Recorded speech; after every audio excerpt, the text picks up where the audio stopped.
Hi guys, welcome back to my channel. Welcome to today's video. Today I want to be discussing Black Friday. We're coming up to Black Friday 2024. It's the beginning of November now, and specifically how we can avoid getting trapped in all of the buy mentality and really just take a little step back and breathe, assess what we already own, and if these new things are bringing value or if we're just chasing the feeling. This entire video is going to be about how to avoid buying new eyeshadow palettes during Black Friday.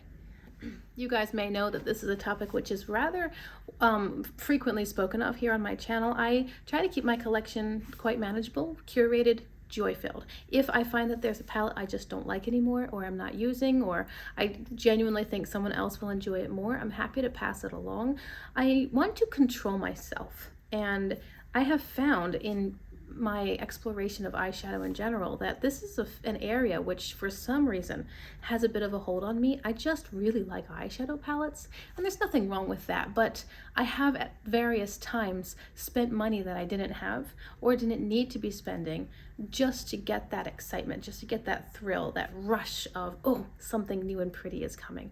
But I do have lots of beautiful things. And when I bring in lots and lots and lots, I find that I use less the things that I love the most, which is silly, right? So today I want to talk about all kinds of different things that we can do to just hold ourselves back, be more cognizant and intentional when it comes to making purchases within this eyeshadow palette world. I do have a lot of my notes written down, so forgive me if my nose is in the paper. I just want to make sure that I am able to express all of the various ideas that I've had.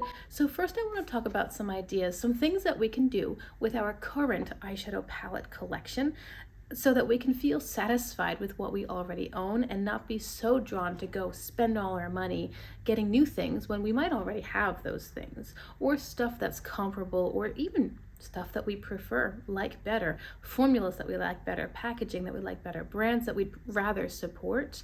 Let's look at what we've already got. So here are just a bunch of ideas for what we can do with the stuff that we already own that might scratch the itch a little bit rather than going out and getting the newest stuff. I know that project panning is a whole different subculture of this community. I'm not a project panner, although I do kind of see the value in it, and naturally, as things tend to go, you've got both ends of the spectrum. You know, you have people who go crazy on either side and everyone in the middle. And that's not to disparage people who do like really intense project panning or people who have enormous collections. Everyone is in a different situation in life. I just want to be wise with my own finances and really enjoy the stuff that I've already spent my money on. So I don't have any panning projects going, but I do have a sort of a panning type of project which I call palette pull-in, and that is where I have a random generator select a palette from my eyeshadow collection, and I make myself use each of the shades in consecutive order throughout my looks. And then when I finish a palette, it goes back in my collection, or I declutter it if I want to, whatever the situation may be, and then I just randomly generate a new one. And what this does is it keeps me rotating palettes through and using all of the shadows, all of the pans that I have, not using them all the way down to pan, but using them so that I don't feel like I brought something in and then it gets neglected entirely. So project panning is one way that we can use our shadows, and there are, because it's such a subdivision of our community here in just makeup cosmetics community, there is tons of panning content online. People make huge games out of it and themes and goals for the year, usage goal or quantity goal or time frame goal. There's a lot. If project panning is something which interests you on any level, I recommend just Googling it or searching it on YouTube, and you're gonna get, did I say YouTube, and you're going to get lots of content, and you can just tailor it to your own purposes. Another idea might be to work with just one palette for the whole week and exhaust your supply of ideas with that color story, or at least get 4 or 5 uses out of that palette before you move on to the next one, rather than, oh, what palette do I want to play with today? I guess I'll take this one. It's just, this is what I've got, and now you no longer have decision fatigue. You've got one choice, and now you can be creative and use things. Oh, I think I'll use this eyeshadow for a face highlight. Or hey, this is a beautiful color, I can use that as a blush. Or maybe I'll use this, like I know some project planners actually, they use their eyeshadows as fingernail polish, which is again a whole different thing. And that's just another way that you can get more use out of what you already own. These colors that you know you love, you might as well put them to use in lots of different ways. So if you choose one eyeshadow palette and just use that palette, only that palette for the whole week, you'll get some really bold looks, some really soft looks, maybe some neutral looks, maybe some really easy one and done kinds of looks if you're feeling it, or smoky. There can be a lot of options, of course, depending on the palette you choose, but it's a nice way to put a lot of attention into just one item. Another idea could be bringing palettes into a rotation, and I know that a lot of my subscribers do this. They pull out, it might be themed, it might be seasonal. You know, here are all of my fall palettes. I'm just going to play with all the palettes that have this warm autumnal color story, some neutrals and reds and yellows and golds. And so they bring in what feels right for the season, or maybe what matches their wardrobe for these next 3 or 4 months. People might have, okay, I've got 2 rainbow palettes, 2 neutral palettes, 2 colorful palettes, 2 all shimmer palettes, and that's what I'm playing with. These are the ones that I've got for a set time. And that can be another way of just looking at your collection through different eyes, or bringing in things that you might not think to pair together. I find myself doing this now and then. I'll find out what palettes that I have in common with a friend, usually somebody that I chat with over on Instagram, and we'll use those palettes together. Like, hey, we both used the Lure palette from Unearthly, or look at that, we both used Michaela from Glamlight. I don't have that palette anymore, but do you know what I mean? Where you're just playing in the same product with a friend. They don't have to be local, they could be across the world, and it brings you together in an interesting way because you're both using the same product, and you can see what was driving that person on that day. Maybe you went for a rainbow look and they went for one and done neutral, and you both had fun, and you both played with your product, and you both enjoyed working together, playing together, having fun, and making connection together. Couple other ideas, of course, the ever-loved palette bingo. This is an excellent way. I do palette bingo all the time. I have a palette bingo playlist here on my channel. It's so much fun because you're almost forced to use colors that you might not naturally pair together. Like, oh my goodness, I never would have put this one next to this one, and yet here they are, and I have to incorporate them into a look. And what this does is it helps you get a new appreciation for your palette, and also feed more creatively into your palette, and just get a little bit different. Step out of your comfort zone and do something different. Kind of along those lines might be taking 2 totally random palettes that you'd never think to put together and making yourself do a look with them. And it might end up being, I just used 1 shadow from this palette and 3 from over here. But the point is, you're bringing, you're pairing together stuff that maybe you wouldn't naturally reach for, or I don't know, just grab the one on this end of your shelf and one on this end of your shelf and see what you can do. There are almost innumerable options when it comes to pairing things together. The choices are almost endless, and it's so interesting and a little bit different, and it does push us a bit out of where we're comfortable. If we're feeling stuck or in a rut, just bring in some weird combinations and see what that leads to, and you might find that you really love the looks. As you're doing any of these things, or anything else that strikes your fancy, remember that if you don't love a palette when you're using it, it's okay to get rid of it. I just recommended this to a friend of mine. She and I were Marco Poloing, and she's like, well, today I used the such and such, and I just didn't like it. Like, it wasn't working for her. And I said, just get rid of it. You've got like 150 other palettes that are gorgeous. Why would you hold on to something and force yourself to use something that you're not enjoying? What's the point? This is a hobby which is supposed to bring us joy and delight, to be creative expression and to please us. Why would you make yourself use something that you don't like? Just get rid of it. It's okay. You have permission. Get rid of it. That's a perfect segue into the next part of this video, which is talking about declutters. Everyone loves to watch a good declutter, right? They are one of the most viewed series or topics within the eyeshadow palette community. I think everybody just loves to see declutters. And part of it is that it's satisfying to see somebody clear out. It's satisfying to have a contrast point. I had 100 palettes and now I have 70 palettes. I just got rid of 30. There's this chunk that's been jettisoned, and it feels calming and it feels cleansing. I think that's a good word. It feels very cleansing to just clear out the stuff that's not working anymore. And that's the beauty of a declutter. Now, we have kind of gotten, there's been this huge declutter culture here on YouTube since YouTube and this big cosmetics boom where content creators and influencers are getting outrageous amounts of PR in their house. I just watched Morgan Turner posted a reel on her channel that she was like, I had to declutter all of this makeup, and it was staggering, absolutely staggering, the amount of stuff that she has, so much of which she's not even able to try because she has even more coming in, and she has to decide, okay, what brands do I want to focus on, or what products do I want to focus on? I can't try 12 different skincare routines. I only have one body, and you're supposed to commit for what, like a couple of weeks to a skincare routine so you can see how it's actually working. Like, there's just no way. And so there was so much makeup and cosmetic product that she has to get rid of untouched. Mind-blowing. And that's the sort of thing that I think has really influenced people to just go get more palettes. But there's a big difference between an online content creator who isn't spending their own money for a lot of this stuff, but also maybe it's their job. They are a monetized channel. They're getting paid to make content around this. They're getting paid to do comparisons. So they need every Natasha Denona palette. But as an ordinary consumer, we don't.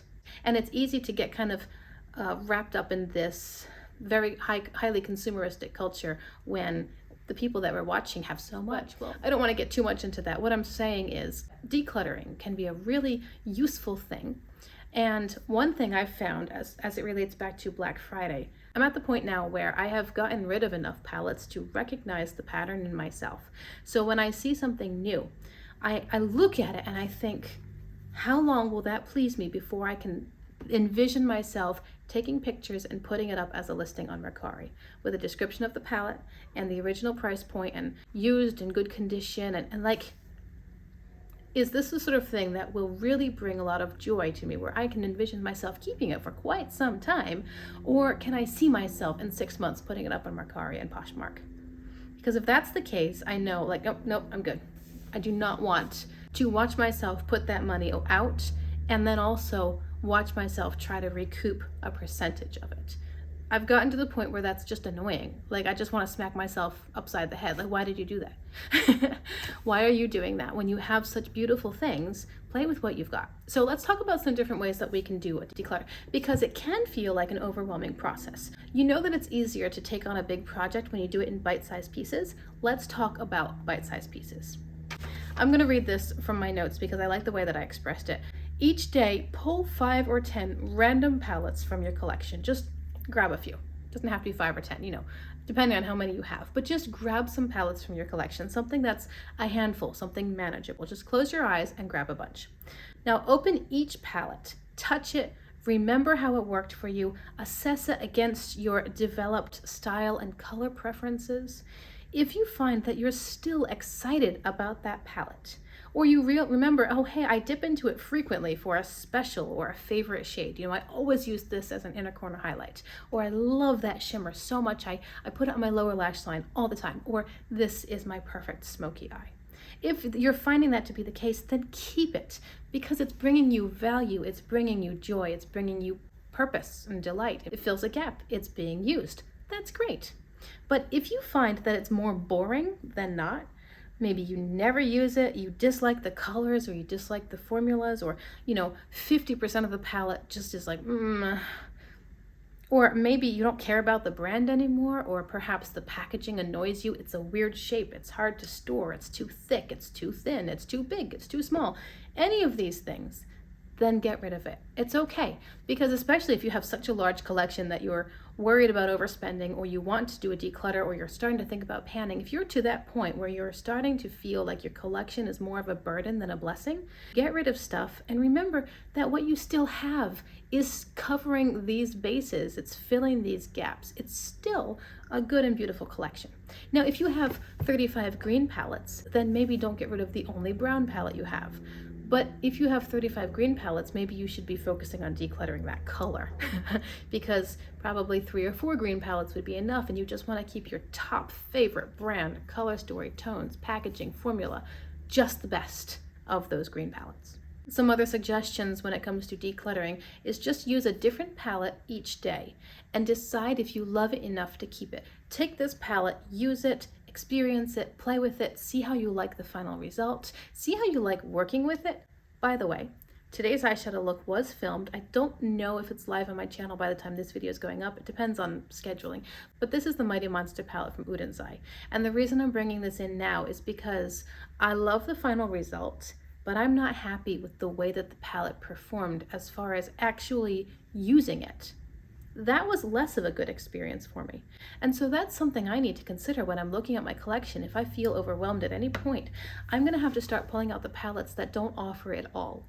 And by it all, I mean they've got amazing mattes, amazing shimmers, good packaging, good theming, color story, etc. If I really love the full experience of these 15 palettes, and I don't love the full experience of these 15 palettes, these are the ones that need to be considered for decluttering, because they're not giving me all of the joy that I could be getting if I just use my favorites over here. Does that make sense? So if you find that you like parts of a palette, but not all of it, or you like the result, but you don't like the actual usage thereof, it might not be worth keeping, especially if you have a really big collection. Remember that if you're feeling overwhelmed, what's really helpful is just bite-sized pieces. Just grab a little chunk. Maybe declutter one color story. I'm gonna declutter my green palettes today. I've got 12 and I only need 4 or 5. I'm gonna declutter my rainbow palettes today, because who needs 6 rainbow palettes? Just one would be fine, or 2. I'm going to declutter my all shimmer palettes. I'm going to declutter my cool tone neutral palettes, because I don't need this many. If you have such a large collection that you could do that, that would be a really manageable and non-scary way to take what you have and just pare it down a little bit. Okay, I used to have 30, and now I've got 15. I feel better about that bit. So tomorrow I can tackle a new bit. And remember that you don't have to throw these things away. There are places where you can resell if you want to put the time into photographing and writing up descriptions. I've sold a lot of palettes on POSHMARK and MERCARI, so I recommend checking out those sites, maybe MERCARI more than POSHMARK if you want just an easier user interface. I also have a video about that here on my channel. Again, not sure when it's going up, but it's here or coming soon, comparing POSHMARK and MERCARI directly and talking about things I've sold and things I've gotten on those platforms. Anyway, you can also donate some used cosmetics, usually not cream-based things because they can develop mold, but there are places that will accept gently used cosmetics, and obviously new as well. Project Beauty Share is the one that I usually pay attention to, but there are some other places. Check out local women's shelters. Look to like job resource centers, or the YWCA might be a place that you can call and ask if they accept donations of cosmetics. Also, like church-related outreach programs, they're helping people get jobs, they're helping people get back on their feet. Homeless shelters, these are the places that would probably, again, call in your area, because there might be different policies for different places. But a lot of places might accept used cosmetics because they want to give more tools and resources to the people who are coming to them genuinely seeking help. I've actually read a lot of comments or stories, either in videos here on YouTube or articles or whatever, or even just in personal conversation, women who have been struggling and they have found that cosmetics was something that made them feel pretty, made them feel like they had some worth again, like they were worth looking at, they were worth paying attention to. If they've been in a season of life that really kicked them and pushed them down, and they were homeless or struggling a lot or in an abusive relationship or something, then just a little bit of makeup can make them feel like a human again, and that's valuable too. And that's a beautiful gift to give to somebody if you've got tons of extra and you can just pass it along to somebody who will benefit from that. It's a lovely thing to do. So I definitely recommend checking out those kinds of places. Just use your imagination, call around, see who might take it. Check Facebook, do a Google search for your local area, or at Project Beauty Share. They have a website, so just Google and see what comes up. It might be a good place for you to send stuff that has been only a little bit used and still has a lot of life in it. It can be a blessing to somebody else. As far as how I can help, besides just chatting in this video, I have tons of videos here on my YouTube channel because this is something which interests me.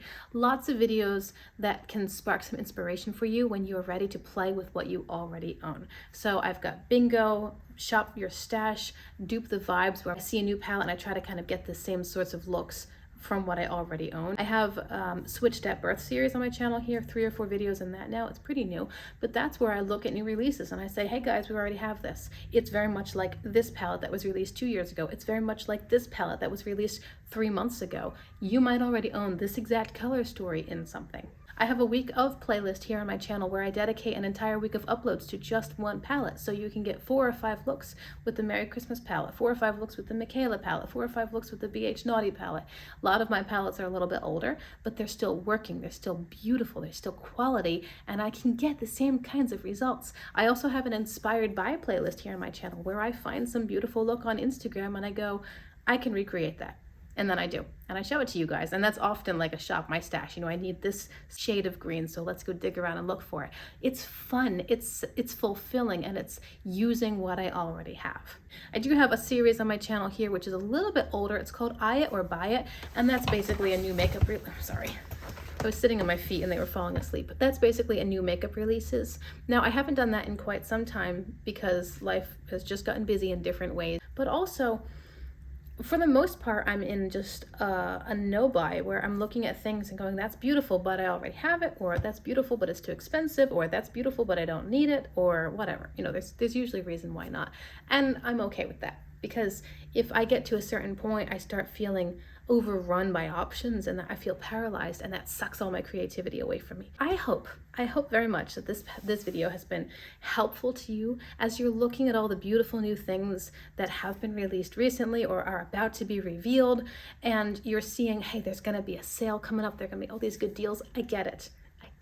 I get it. I'm not saying don't buy anything. I mean, if you really want something and you've got the money for it and it seems to make sense, then sure, go get it. I'm just encouraging you that if you're already feeling overwhelmed, maybe not buying something is a good choice, and just using what you have can be very fulfilling and satisfying and help you appreciate again what you've already got, because the things that you have, you thought at one time were beautiful and different and special enough to spend money on them and bring them into your home. I encourage you to use what you have.